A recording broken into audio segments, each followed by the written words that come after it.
Conversation, conversation, conversation, conversation, conversation. Life's journey. Hey, conversation, conversation, conversation, conversation, conversation. Let's talk about it.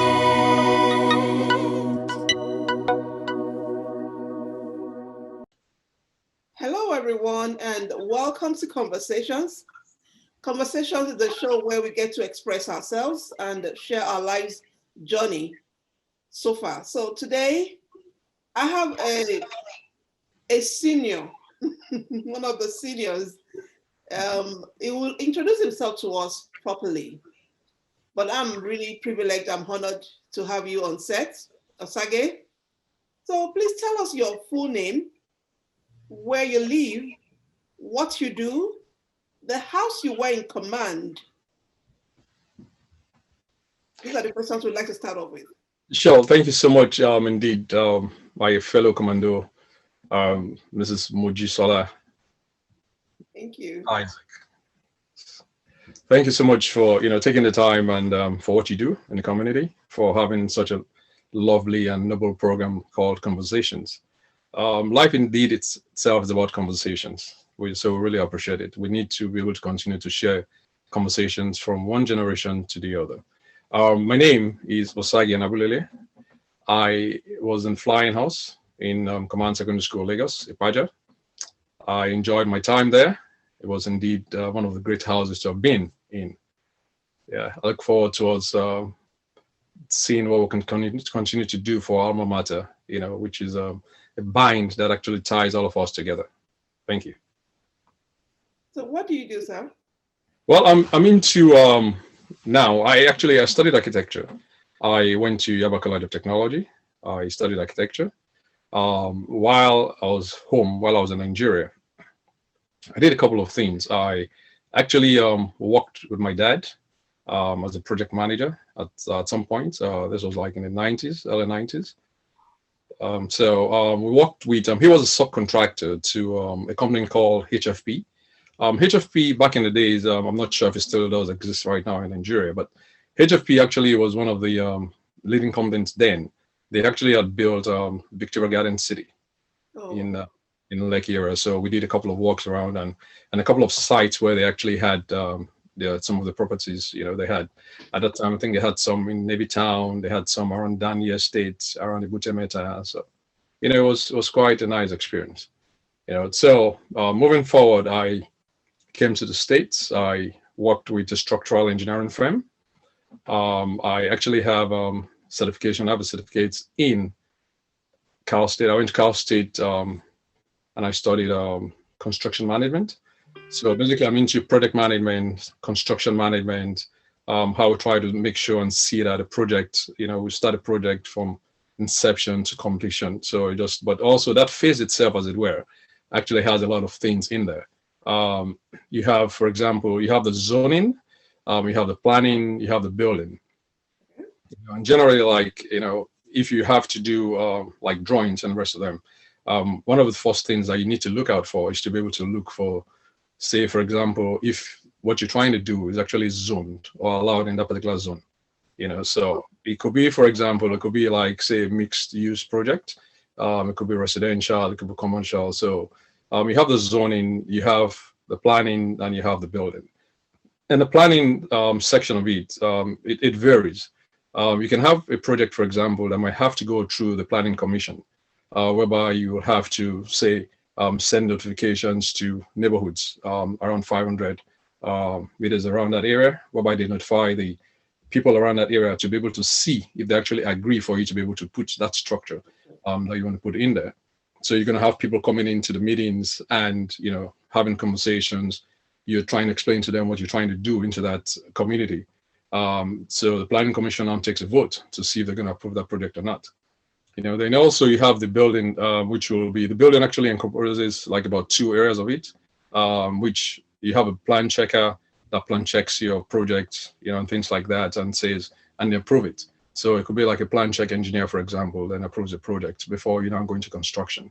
So it's very important to be able to do all those things, because you don't want a situation whereby you just start a project and you don't go through the processes, and you now have a house and you haven't spent that much amount of money. You now find out that your house is demolished. So in a nutshell, that's. Oh, but do we have such structures? Like, do we have that in Nigeria also?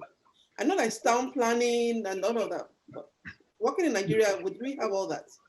Well, when I was there, I know we had the town planning, but I'm not particularly very sure in terms of, we have actually, we have the urban and regional department. Yeah. So, to some extent, maybe the urban and regional planning might be a place that actually does that, but I'm not sure in terms of the zoning itself, or maybe the planning itself, if they differentiate such things, or what it's called, down there. So that part, I'm not sure of. So one of the problems I had, with one of the places I lived in Nigeria was, that was like a bakery just 2 houses away. And the fumes from the generator and everything was going right into my room. It was really bad. Wow. So I've always wondered if there was anything that stopped anyone from building anything anywhere, unlike here, where this is a residential area, and you probably will not have a bakery there. But yeah, you're absolutely right. I believe that we have some of those things on paper, but I'm not sure, if it's practicable, or if it's been done, or if it's been carried out, so that would be my guess. We actually have, we may have them on paper. That's so that would be my guess. I'm sure we do, like in the early days of Abuja, when Abuja was being built, I happened to, I was there, I worked with a close friend of mine then, family friend. So like in Abuja, for example, you can see that a district, you have different districts, and things like that. So Abuja, for example, might be a town or a city whereby you can actually say, yes, maybe, such things actually happen in there. But maybe for some of the older cities, that might not truly be the case, So, but I'm sure you have, because life is a change itself, you continuously have changes, and, I'm sure with experiences and all the people that we actually have in place that travel from place to place, we have a lot of very seasoned architects, town planners, and things like that all around. So I'm sure. That's true. We'll be able to try and see how we can better our homeland. Wow. Well, so why did you choose architecture? As a kid, growing up, I'd always loved to draw. So, that was just part of me. It's pretty much, even in command, actually in command, I did fine arts. I did technical drawing, so, and also we're very fortunate to have had the kind of teachers that we had in command then, which I'm sure, and I hope and I pray they still do, in terms of fine arts. We had a female teacher that taught us fine arts. We had a male teacher, I think he was from the States then, if I'm not correct, if I remember correctly, but I'm not, I believe he was from the States. So we actually had good teachers in there. I did both of them. So, for me, I've always loved to draw, and, So you just went to Jabba Tech after command? That's correct. Okay. Yes. Yeah. Okay, and while I was there also, it's kind of involved. I was involved in community social works, and things like that. So. Oh, I think architecture must be fun, but I think it's really technical. I didn't like technical drawing, so there was just no way. So, like I told you the first time I spoke with you, I said I really respect I respect you guys. Technical drawing was never a part of me. So I think that do it are really smart. Well, I hear you. Everybody has his own, forte. So I believe, for example, that there are things that you're gifted in, and there are things that you are good at. That that's particularly unique to you. So that's how it is. So you have a love for something. Sometimes you grow into something. Sometimes you get inspired by people. You might get inspired by your parents, maybe the profession, what they're doing. You might get inspired by a mentor or mentee, so things like that. So you have that kind of relationship. Yeah. So do you think you were inspired by your dad? Or? Well, my dad was a soldier. Oh, a soldier. Okay. Yeah. So he took off that after retirement. Great. Like they all say, and they all do. After retirement, they look for something to do. Yeah, very true. That are farming or involved in community. Some of them go take chief sensei to just whatever it is that you feel comfortable with and you want to do it. So Very true. yeah. Very true. So tell me, you came in after your first degree, obviously. Yes. You came in after your first degree, and how was it settling in? I know this one area that some of us, some young people, when they come in, they're trying to like, how do people do it? Can you tell me how it was settling down and Well, I mean, like in life, everything, pretty much like what you just said. When first of all, it's not home in the sense that you you're coming into a community that is new to you. So, pretty much who you meet, the people you get into with, the contact and the rest of them might do one or two things. It might shape who you become later in life. In the sense that, for example, if you come in and you meet a group of professionals doing this, then you might most likely you might go that way. Or sometimes you just come in and some people, for example, I have a classmate, he's in New York, studied architecture, but he's a nurse today. All right, so yeah, he's a nurse today, so he doesn't do anything. So like usually we say here, right? They say that America is a leveler, and pretty much the Western world in the sense that it's you're surviving, you're trying to survive. So it now depends on what things that you have right there in front of you. Then gradually you begin to get into the society. So you now have to look, and it now depends, for example, what part of the country you go into, and whatever things they're doing there. So most likely is the person that you're coming in there to meet, whatever that person is doing that you might do, or you might now decide to change to do something else. So it all depends. But most importantly, your foundation, it's key and it's very important.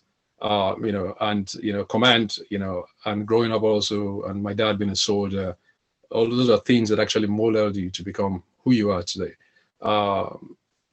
So pretty much honesty, trust, love, respect for institution, your name, what's in the name.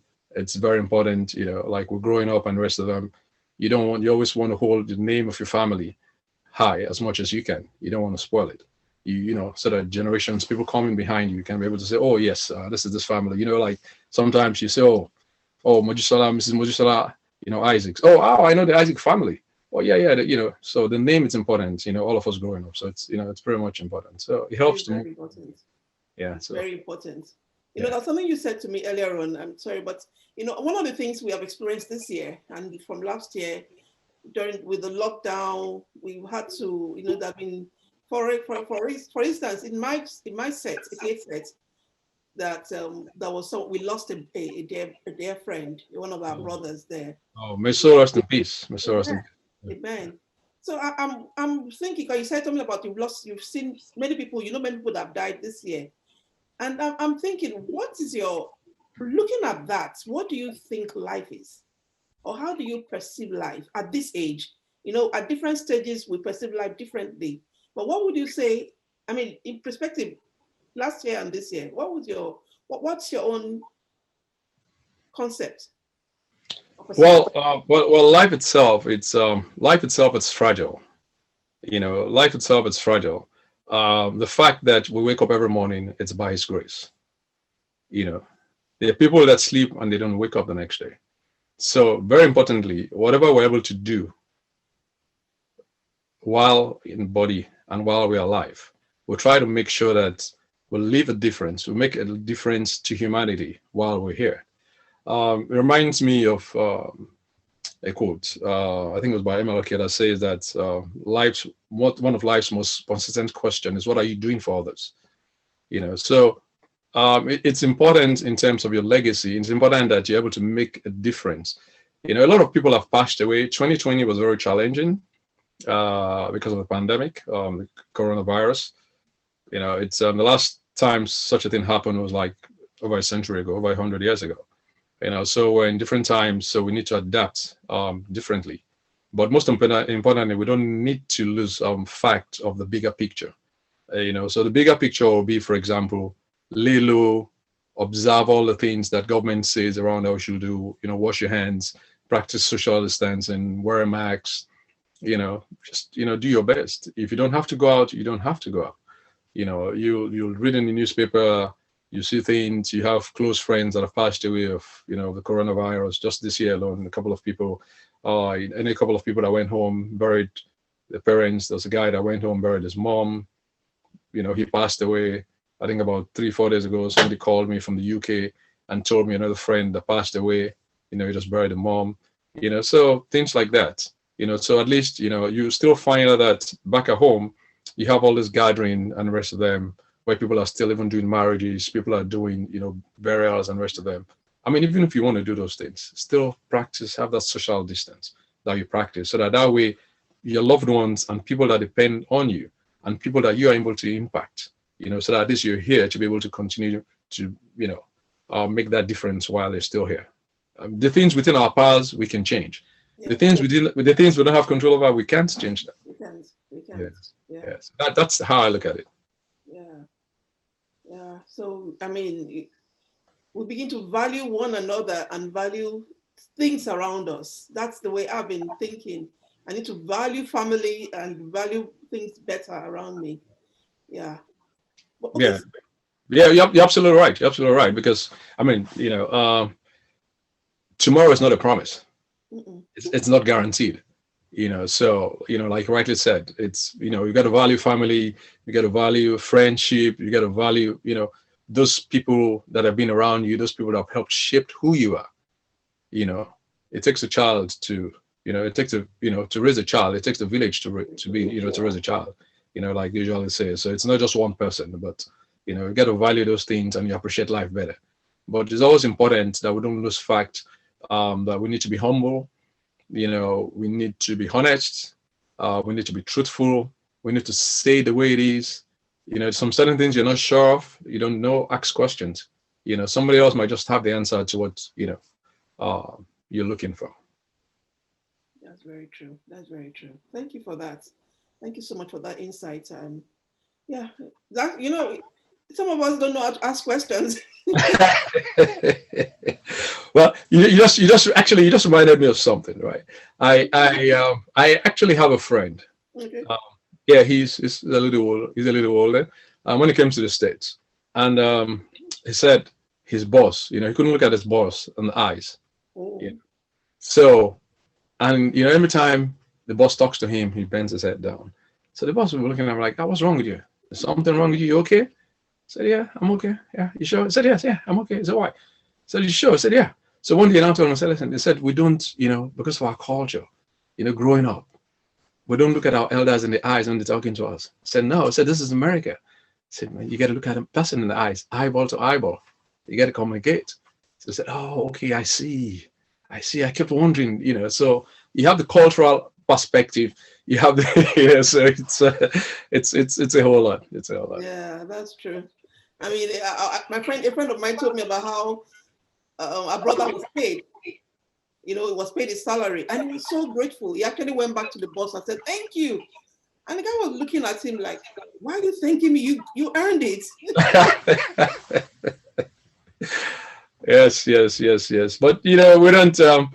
Sometimes you don't value what you have, but when you travel around the world and you go to other places or you interact even within your local community, and you interact with other people from other countries and things like that, then you truly value that upbringing that our nation, our country has instilled in us. Self-discipline, respect for institutions, just say the way it is, being humble, and things like that. So, I mean, you're right. It's we thank God for upbringing. Yeah, thank God for upbringing. And, I know my kids' teachers always ask me, because they came when they were already teenagers. So, Okay. Maybe early, you're not old enough to have imbibed some Nigerian culture. Okay. So the teachers have to tell me, "Can you help us train more children from this school?" I was talking to, you don't mind me now something else. I was talking to a friend, and she said, that she went to visit another person here in the States, and went there, and she now saw the children in the morning when they wake up, they were laying their beds. And I said, "Your children, this thing, what I do for Command, this thing you used to do in Command, you're still doing it here?" He said, "Yes, sir." I said, "That's how we grow up, and like they say, teach a child, so they don't depart from it when they grow older." That's pretty much what it is. And I still do that myself till today.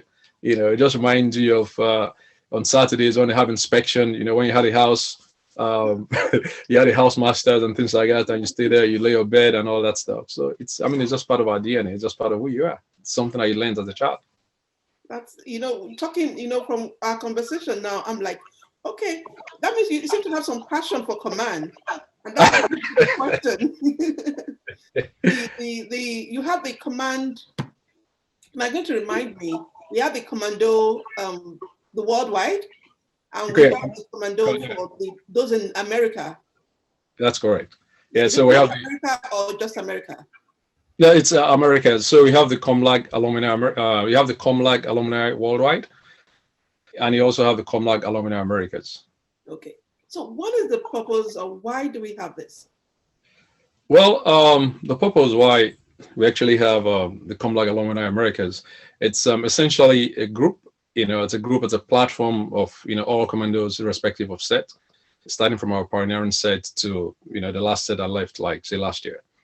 For us to be able to network, bring in different ideas, for people that want to do business proposals together, that see how they're able to help a fellow commando, for us to be able to do that. Most importantly, for us to be able to bond and foster camaraderie in the global sphere. The world is a global village, so you get to continually make sure that wherever you are, irrespective of where you are, you get to act locally and think globally. So pretty much, you in this part of town, but you're acting locally, but you're doing and making a difference to someone that globally, to someone that is not even as close as you are. So you'll find out, like for example, on the worldwide platform itself, we've had about 4 conventions now. The very first one was done in Houston. The second one was done in Maryland. Last year was done via Zoom because of the pandemic. So hopefully later this year we're still going to have another one. It depends on how things go in terms of the pandemic and things like that. But it's more or less a situation whereby we're able to help each other. You're going to be amazed, and it depends on how involved or how much calls or how much people will get across to you. Now you also be surprised that there's some people that, of no fault of theirs, they didn't further after leaving command. I've spoken to a couple of people. Maybe somebody's dad passed away and the dad was the person that was taking care of him, or maybe the mom passed away and he didn't have a dad or something. So the whole idea also of this thing is for us to be able to help each other. It's very important whereby you're able to empower each other. It's someone is in a place, is able to place you somewhere else in a job, is able to refer you to somebody else or something. Let's make that difference and help each other grow as a group. Because together, when we grow, then it's better for everybody. So it's so it's important. Then for the Americas, the comlag alumni Americas, the whole idea of that is actually we have commandos in the Americas, in Canada, in the US, in South America, Brazil, and the rest of them, whereby we're actually on a group together. We've been meeting since far back as about 2002. And we also have people from the first set that are also in there, So it's the same concept itself. Let's be our brother's keeper, our sister's keeper. Let's be our commando's keeper. That also reminds me, in terms of the, we also have a program called the Commando Keeper program, and the idea of being able to impact and be able to help, whereby you find out that commandos need some medical needs or assistance. We've been able to try to rally around and see, whereby we get ourselves, if we hear about something like that, we send information out and pass it around, and anybody that's able to contribute to that commando's need does that. Then also, like last year, we had the comlag wish basket. The idea was just to be able to you want to wish, you wish for something and you put it out there, and somebody's able to pair or be able to help you and give it to you. Let's just be there for each other, pretty much. Oh, great. So do you have it just on, is it just a WhatsApp group? Or is it just, I'm trying to get the concept. Is it just a WhatsApp group? Or how do you get to know about it? No, we're actually registered formally. Both of them are registered formally. Oh. We're registered formally. We have a WhatsApp group. We actually have a website, but we're still continuing. We're going to continue to, inform people based on what we do in terms of our works. A couple of people have heard about things that we've done in terms of our works and things like that.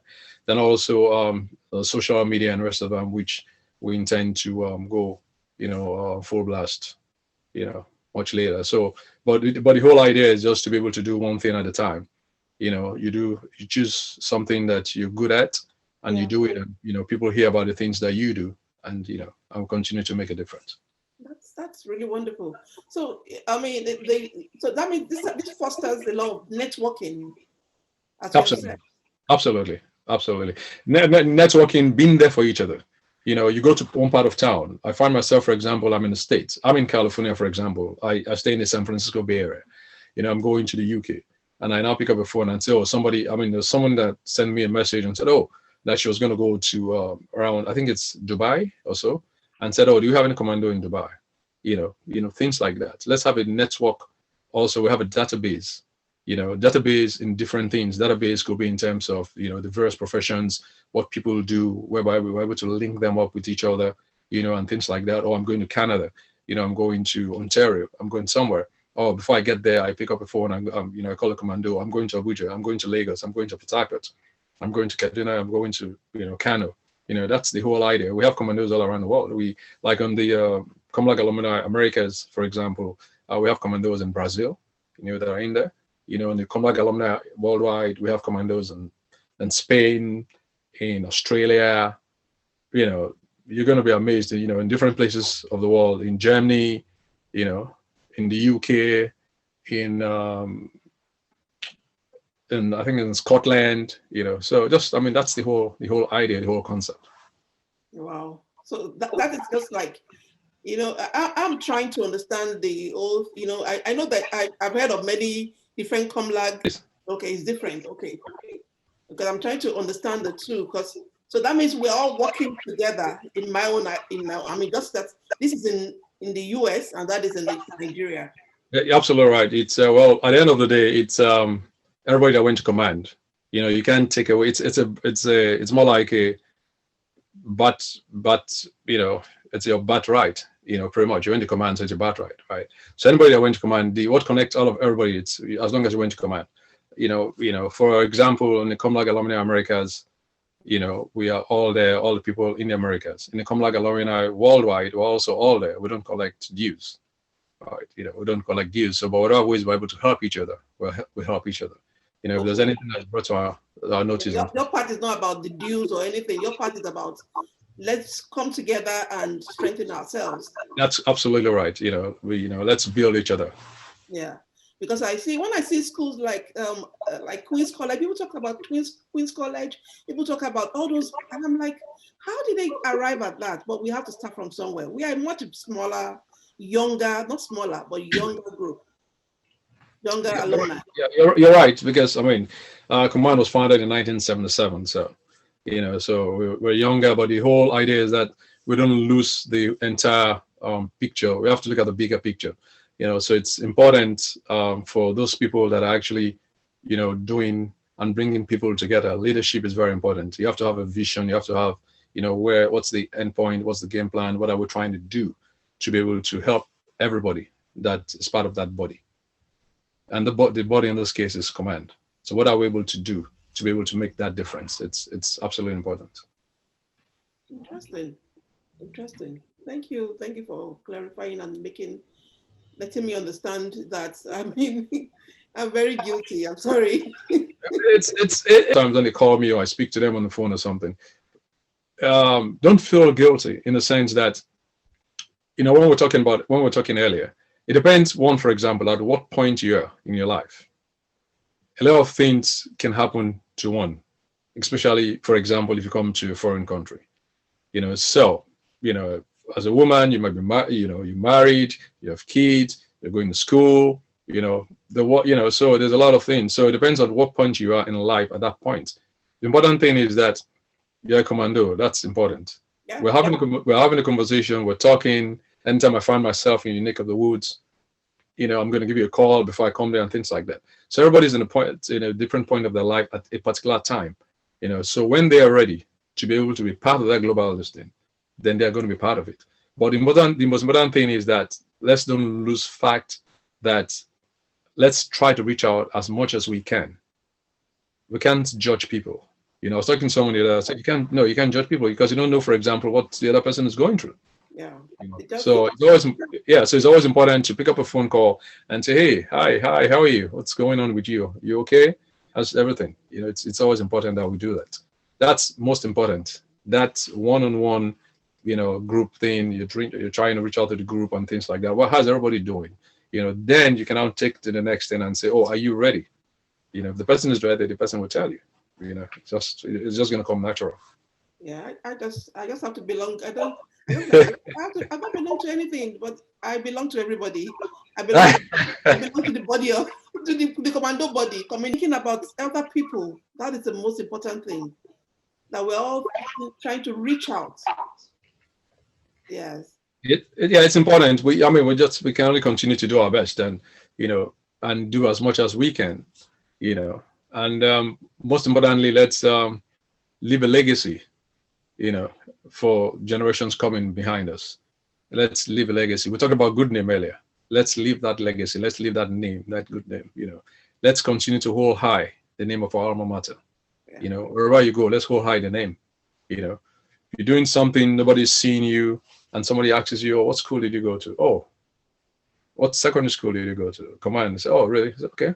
And luckily we went to boarding house. So most of us were there for like 5 years. For we that started, 5 years, then before now became 6 years. So we all pretty much knew each other. We bonded together. We did a lot of things together. I remember inter-house sports.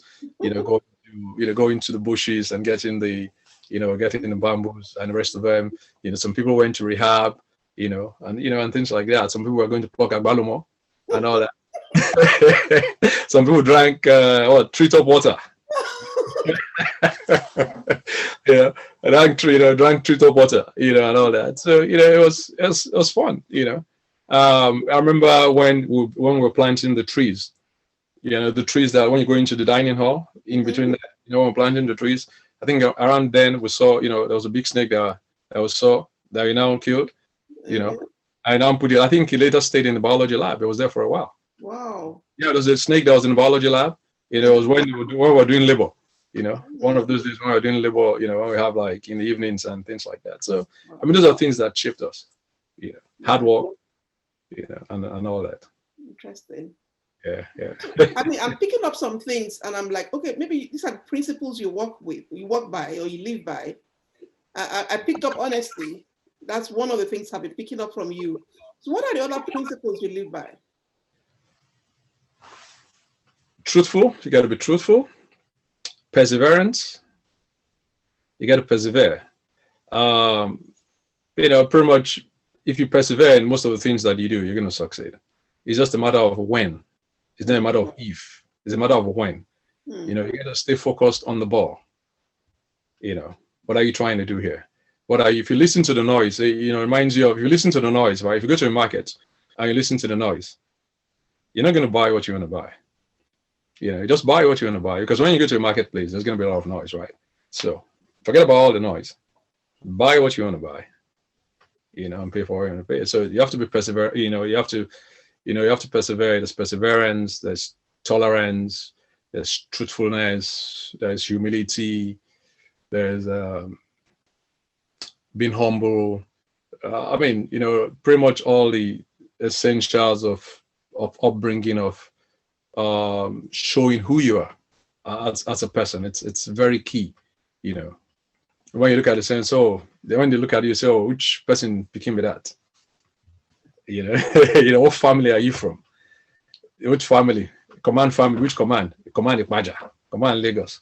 What school? This. Where are you? This. So it's. Those are the things. So pretty much, that's those are pretty much the principles. If you live and abide with those principles, and also your communal life, also it's important. Are you able to give back?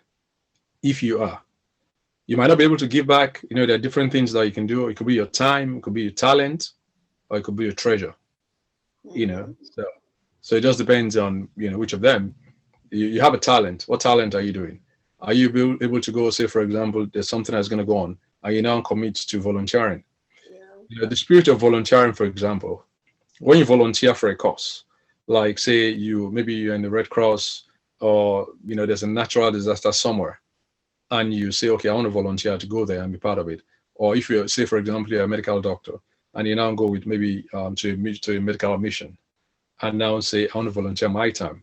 You find out that the things that you do from where you're coming from is going to be absolutely different from the things that they do in that community. Yeah. So you're going to learn something. And also, while we're growing up, when you travel, you find out that also most times when you travel also, it gives you that exposure, the way you see things, the way you see life, like our kids now, for example, you talk about your kids earlier, the way they see things, it's actually different from the way we see things. You're going to be surprised and amazed that, some children now don't even know how to, the phone when you were growing up, the phone, you put your hand in there and do, and do that, or maybe the newspaper, for example. Do you know one amazing thing? One thing was even back in Nigeria, how to wind. Yes, absolutely. Yes, I do. So I was in the car with the kids, and I did not know that they had never seen that. It didn't occur to me. So I just looked back, and this child was sweating. I said, "Why are you sweating like this?" Then wind down the glass. He said, "This man doesn't have an AC." He said, "Really? There's nothing to. I can't press anything." I said, "No, you don't need to press. You need to go." And do a little bit of exercise with your hands, right? I was shocked that they didn't know that. Yeah. It's and also that also alludes and tells you in terms of one generational change. From one generation to the other, each generation tells you that, oh man, back in the days, my generation we had fun. So which generation didn't have fun? Right? In the 60s they'll tell you they had fun, in the 70s they'll tell you, in the 80s they'll tell you, in the 90s. So each generation had fun. So fun was relative to whatever you meant was fun. But it also tells you that there's one thing that is constant in life, which is change. So we have to keep changing, and when we change every day, we also get to adapt to that change or changes.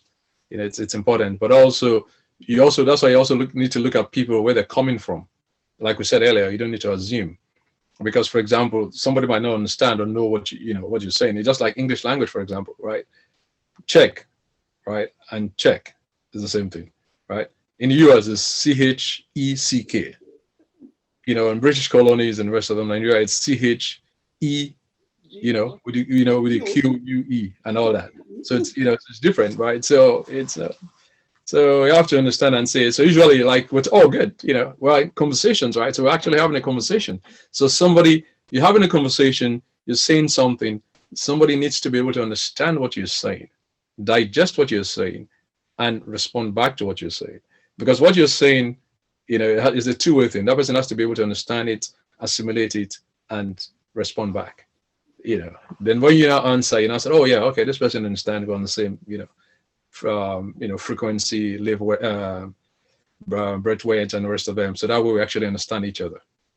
It's important to have conversation, which reminds you, I'm sure that's why our parents, back in the days, they had conversations, right? But their own conversations were a little bit different. As you can imagine, we had Tales by Moonlight. Yeah. So they stayed under the moon, and give stories to each other. And in most places, you find out that it's oral tradition, whereby one generation is transferring his history or her history to the kids orally. So we keep learning, we keep having conversations. Yeah, that's the only way the world is going to get better, right? So your program is a very nice one. Conversations, we got to keep having that conversation and conversations. We need to. Yeah. We need to. That's very nice. But in all the projects you do, as in the comlag, the worldwide and the Americas, does it include anything to the alumni? Do we do that? Sorry, to the alma mater? Well, directly, when you're talking about like directly to the alma mater? Yes. Well, to give to the alma mater, it's something that we intend to do. Okay. Yeah, it's something that has always been in the pipeline. Yeah.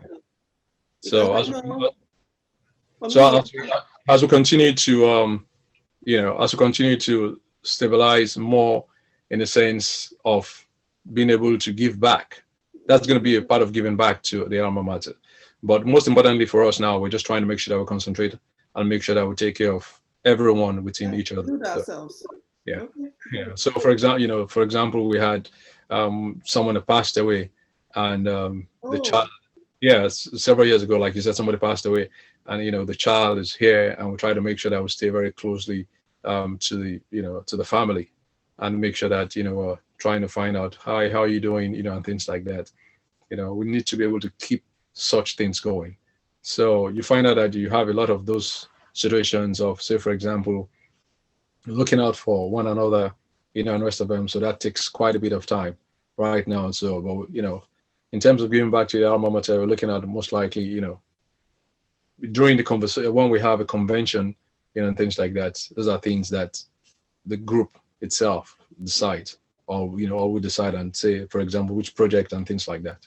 there we go. Okay, good. That sounds good. That sounds good. That sounds good. Thank you so much. Thank you. That means, I mean, everybody else in the group also belongs to their own set group, right? Oh yes. Oh yes. Oh yes. Yes. Yes. Absolutely. Yeah, Oh, absolutely. that's good. Yeah. Yeah. Everybody, pretty much everybody belongs, to the set group, but this is just the, General a, one. yes, that's absolutely. Yeah, okay. Thank you so much. I mean, the conversation went. I mean, I really enjoyed it. I was really nice talking to you. Very easy to talk to, and yeah, I thank you for taking our time. Although it took a while, but eventually did it. What would be your message to us? I'm sorry, say that again, please. What would be your message to us? The message you'd like to leave with us? Well, the message I like to leave with each one of us. Thank you so much for having a conversation with us. It's all about us. Um, let's continue to unite. As a people, as a group, wherever we find ourselves in life. Let's look at the overall picture. What's the bigger picture for humanity?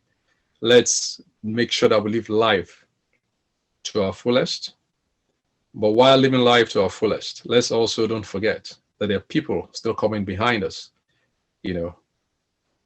What difference, what things are we been able to create?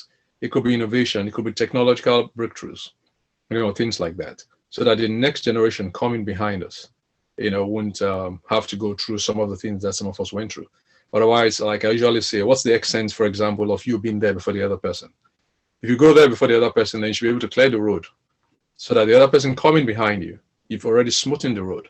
And it's easier for that person, to learn from those things, those mistakes you made, and get to the next level. If you look at, say, for example, our country, home, Nigeria, the most populous black nation in the world, right? There are a lot of people around the world, around the globe, that actually looks up to Nigeria. You know what that will mean, for example, for the black man, a black woman, the African child, and say, yes, this is a nation, the most populous black nation in the world. They've been able to do these, and these things. It becomes an inspiration, and we have the potential. Because there's no country you go to in the world you're not going to find a Nigerian excelling. There's none. There's no country. There's no place you go to in the world you're going to find a Nigerian excelling in anything they do. So we are, we're very strong people. We're very willed. We're very strong. We're very resilient. We're resilient people, but we also need to be able to make sure that we all contribute. In terms of its governance, in terms of whatever things we're able to make that difference in the country itself, be it in infrastructural development, being in us contributing our own quota, our views in terms of the security of the country, where we want our country to be, So it's very important. I like, for example, Black history. This one is Black history, right? So in the States. So by you continue to celebrate the plight of the black race, to see those things, those achievements that they've been able to do, despite all the odds. So. Yeah. Thank you so much. Thank you for your time. Thank you. I'm really very grateful for this meeting, and you've been open on many, You've been open and very easy to talk to. I've We, enjoyed the conversation. we have to be. Life is like that, my sister, my great commando. Life is like that. You know, you have to be able to, like we just said, what's the point of having been in a place and you're not able to clear the road for all the people coming behind you? Let's live life better than we met it. It's important. It's going to make, we're going to be proud and say, this is who we are as a people. So we'll learn from each other. We'll make mistakes. We'll learn from it. But the most important thing is that if you make a mistake, you look at what it is, pick it up, and move to the next level. It's very important. It's very key. It's when you stand and you're not doing anything. As long as you're doing something, you're going to get to the next level. Just keep doing it. Just keep moving. So let's keep moving. Very true. You heard that. I mean, let's make a mark. Let's do something. Absolutely. Let's clear the road for those behind us. And that's the one message I'm leaving here with. Thank you so much once again, Mr. Osagie, for being on this show. Senior Osagie, for being on. Okay. Yeah, look at the shoulders on which we stand. Those shoulders on, before us. Yes. Let's look at it and see where we're going. Thank you so much, my great sister, Mrs. Moji Sola. Yeah, I'm sorry. Before. Okay. Yeah. We just wonder who else I'm married to. I know. So thank you so much, Mrs. Moji Sola Isaacs. I was going to just say thank you so much, Moji, but I just wanted to because I know how it is. That's easier. Yeah. So thank you so much for what you do and for what you continue to do, and I pray that the Almighty continues to give you the strength to be able to do what you do and to be able to impact the world globally. So by the time we look back in a couple of years and say, oh, you look at your interviews that you've done, say, oh wow, okay, these are the interviews that I've done. This is where I am today. Amen. Your success is our story. Yeah. So as long as each of us succeed together, then we're better for it. That's just it. That's just it. Thank you so much. Thank you so much. Yes, I'm sure you all heard that, and you actually have been inspired by the conversations today. Thank you so much for taking out to watch, and until my next guest, bye for now. Thank you.